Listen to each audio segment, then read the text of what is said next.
Assalamualaikum warahmatullahi wabarakatuh. Kembali lagi dengan saya Nurlaila Yusuf.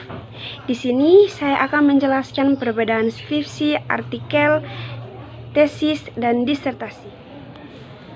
Bab 1. Pendahuluan. Skripsi, tesis, dan disertasi. Hasil penelitian lapangan adalah jenis penelitian yang berorientasi pada pengumpulan data empiris di lapangan. Ditinjau dari pendekatan yang digunakan, penelitian lapangan dapat dibedakan menjadi dua macam, yaitu penelitian kuantitatif dan penelitian kualitatif. Penelitian kuantitatif adalah suatu penelitian yang pada dasarnya menggunakan pendekatan deduktif induktif. Pendekatan ini berangkal dari suatu karang teori, gagasan para ahli, ataupun pemahaman penelitian berdasarkan pengalaman-pengalamannya. Kemudian dikembangkan menjadi permasalahan-permasalahan beserta pemecahan-pemecahan yang diajukan untuk memperoleh pembenaran atau verifikasi dalam bentuk dukungan data empiris di lapangan. Sedangkan penelitian kualitatif adalah penelitian yang dimaksudkan untuk mengungkapkan segala secara holistik kontekstual melalui pengumpulan data dari datar alami dengan memanfaatkan diri peneliti sebagai instrumen kunci. Penelitian kualitatif bersifat deskriptif dan cenderung menggunakan analisis dengan pendekatan induktif. Kajian pustaka adalah telah yang dilaksanakan untuk memecahkan suatu masalah yang pada dasarnya bertumpul pada pembelahan krisis dan mendalam terhadap bahan-bahan pustaka yang relevan. Kerja pengamalan adalah kegiatan yang menghasilkan rancangan atau produk yang dapat dipakai untuk memecahkan masalah-masalah aktual. Dalam hal ini kemudian mengembangkan ditekankan pada pemanfaatan teori-teori, konsep-konsep, prinsip-prinsip atau temuan-temuan hasil penelitian untuk memecahkan masalah. Kegiatan penelitian pada dasarnya berupa mencari jawaban terhadap suatu permasalahan, sedangkan kegiatan pengembangan berupa menerapkan temuan atau teori untuk memecahkan suatu permasalahan. Perbedaan skripsi, tesis, dan disertasi. Secara umum, perbedaan antara skripsi, tesis, dan disertasi dapat dilihat dari dua aspek, yaitu aspek kualitatif dan aspek kuantitatif. Dari aspek kuantitatif, secara literal dapat dikatakan bahwa disertasi lebih berat bobot akademisnya daripada tesis, dan tesis lebih berat bobot akademinya daripada skripsi. Tentukan hal untuk jenis ilmiah yang sama dengan dalam bidang studi yang sama pula. Namun ukuran kuantitas ini tidak dapat diberlaku jika skripsi, tesis, dan disertasi dibandingkan antara bidang studi atau antara jenis penelitian. Oleh karena itu, perbedaan skripsi, tesis, dan disertasi biasanya tidak hanya dilihat dari aspek kuantitatif, tetapi lebih banyak dilihat dari aspek kualitatif yang hanya dapat ditemukan secara konseptual, namun sulit untuk ditemukan secara operasional.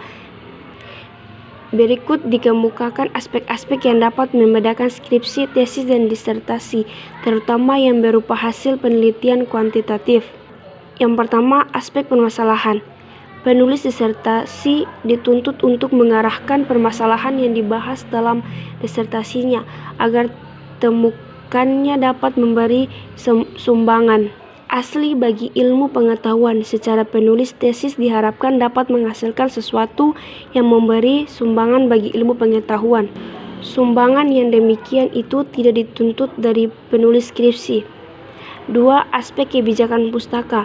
Dalam mengemukakan hasil kebijakan pustaka, skripsi hanya diharapkan untuk menjelaskan keterkaitan antara penelitian yang dilakukan dengan penelitian-penelitian lain dengan topik yang sama.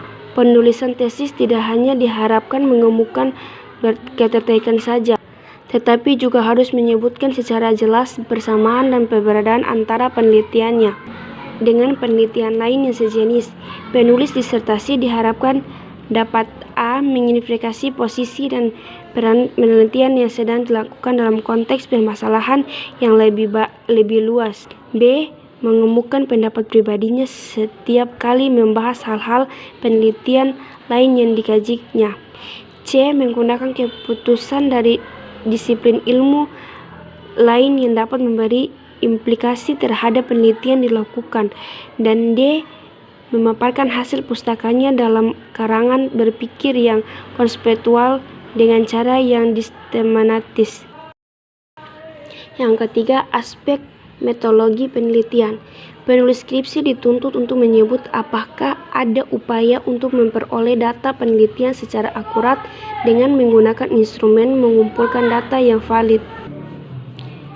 Bagi penulis tesis, penyebutan adanya upaya saja yang tidak cukup. Dia harus menyertakan bukti-bukti yang dapat dijadikan pengangkat untuk menyatakan bahwa instrumen pengumpulan data yang digunakan cukup valid. Bagi penulis disertasi, bukti-bukti validasi instrumen pengumpulan data harus dapat diterima sebagai bukti-bukti yang tepat. Asumsi-asumsi yang ditemukan dalam skripsi tidak harus disebut terbatasan perlakuannya, sedangkan asumsi-asumsi yang dikemukakan dalam tesis berbagai lagi dalam disertasi harus diusahakan verifikasinya dan juga harus dikemukakan keterbatasan keberlakuannya. Dalam penelitian kuantitatif, skripsi dapat mencakup satu variabel saja, tesis 2 variabel atau lebih, sedangkan disertasi harus mencakup lebih dari 2 variabel. Namun, di kriteria ini harus disesuaikan dengan permasalahan yang dikaji. Dalam penelitian kualitatif, skripsi dapat ditulis berdasarkan studi kasus dan dalam suatu lokasi saja, sedangkan tesis dan terutama disertasi segoyang-goyangnya didasarkan pada studi multikasus dan multisitus. Keempat, aspek hasil penelitian.